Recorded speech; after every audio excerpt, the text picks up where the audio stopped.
How to delete Instagram chat from both sides. Hello everyone, welcome to this channel. I'm Emily and I'm here to help you out today. So without any delay, let's get started. Now first of all, make sure that you have the latest version of Instagram application. As you can see on the screen, there's an option of update over here as we search into Play Store. So we're going to go back and then launch the Instagram application on our device.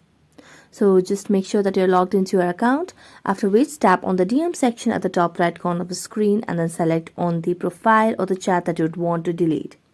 Now, whenever we tap on the chat, or if you want to just go back and delete all the chats or certain chats over here, I'm going to select on this message.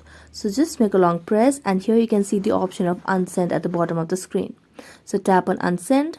And when you tap on unsend, you'll be able to see that you have deleted Instagram chat from both the sides. Now, if you make a long press and tap on delete for you, then it will only be deleted for your profile, but it will be seen on the other person's profile. So that's it. Thank you so much for watching this video and see you next time.